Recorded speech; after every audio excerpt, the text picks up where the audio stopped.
तुम्हें ज्ञान था कि द्वारका में यह सब हो रहा है? हाँ दाऊ, कुछ समय से ऐसा हो रहा है। मैंने रोकने का प्रयत्न किया, किंतु द्वारकावासी बार बार अधर्म की ओर बह जाते हैं। नदी जब झरना बनती है तो उसकी गति और बढ़ जाती है। समाज भी जब अधर्म की ओर चलता है तो शीघ्र ही अधर्म में डूब जाता है। इस सब के लिए युधिष्ठिर दोषी है। उसने उस द्यूत सभा में अपनी पत्नी को दांव पर लगाया और अब समग्र आर्यावर्त में लोग उसी घृणित आचरण का अनुसरण कर रहे हैं।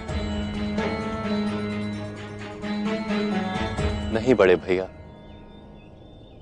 नहीं। दोष ना भ्राता युधिष्ठिर का है और ना ही भ्राता दुर्योधन का। दोष तो है उस धर्म का जो छल से बंध जाता है, छल के सामने अपने घुटने टेक देता है। वास्तव में वो परंपराओं का अंध अनुकरण है, धर्म तो है ही नहीं। अपना तात्पर्य स्पष्ट करो कान्हा। मनुष्य जब अपने प्रण और प्रतिज्ञा पर अडिग रहे तो वो उत्तम है ज्येष्ठ, किंतु क्या प्रत्येक परिस्थिति में अडिग रहना उचित है? उस द्यूत सभा में भी यही हुआ। महामहिम भीष्म, गुरु द्रोण, महाज्ञानी विदुर और ज्येष्ठ भ्राता श्री युधिष्ठिर सब अपने अपने प्रण से बंधे रहे, परंपराओं का अंध अनुकरण करते रहे। अपने प्रण, अपनी प्रतिज्ञा का पालन करना ही उन्होंने धर्म माना। यदि किसी एक ने भी अपना प्रण, अपनी प्रतिज्ञा तोड़ी होती तो द्रौपदी के साथ इतना बड़ा अन्याय कभी नहीं होता। तुम्हारे कहने का अर्थ क्या है कान्हा? क्या प्रतिज्ञा पालन उचित नहीं? धर्म एक वृक्ष है ज्येष्ठ, प्रण और प्रतिज्ञा उसकी शाखाएं और वृक्ष की जड़ है करुणा। शाखाओं का महत्व अवश्य है, किंतु जड़ जितना नहीं। यदि किसी की पीड़ा को रोकने के लिए प्रण तोड़ना भी पड़े तो वो उचित है, किंतु इस समय खंड में करुणा का नाश हो गया है समस्त आर्यावर्त में, समस्त जगत में। अपनी पीड़ा का मूल्य अपनों की पीड़ा से अधिक है और अपनों की पीड़ा का मूल्य समाज की पीड़ा से अधिक है। करुणा सूख गई है इस समाज में से।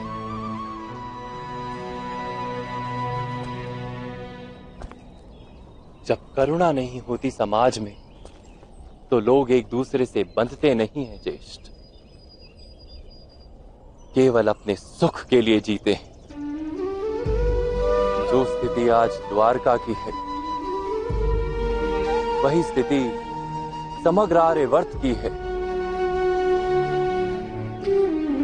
जड़ से छूटे वृक्ष की शाखाएं सूख कर लकड़ा बन जाती हैं, ठीक वैसे ही आज के समय में धर्म निर्जीव बन गया है।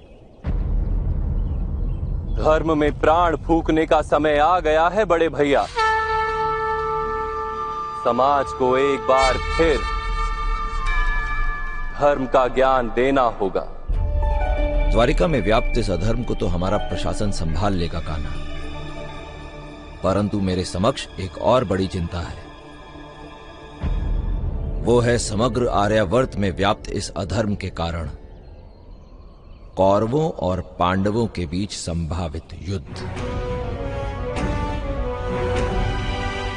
युद्ध तो अवश्य होगा दाऊ। समाज में जब करुणा का नाश हो जाए तो समाज स्वयं अपने लिए युद्ध निर्मित कर लेता है। कौरव तथा पांडव तो केवल निमित्त है,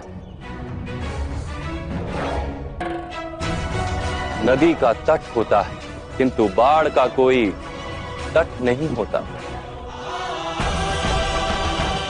इस युद्ध में हम भी तटस्थ नहीं रह सकते दाऊ। हमें किसी के पक्ष से युद्ध तो करना ही होगा।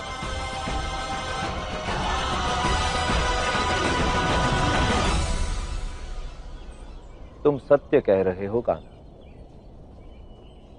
परंतु उतना ही बड़ा सत्य यह भी है कि जिस पक्ष में तुम चले जाओ वह पक्ष स्वयमेव धर्म का पक्ष हो जाएगा।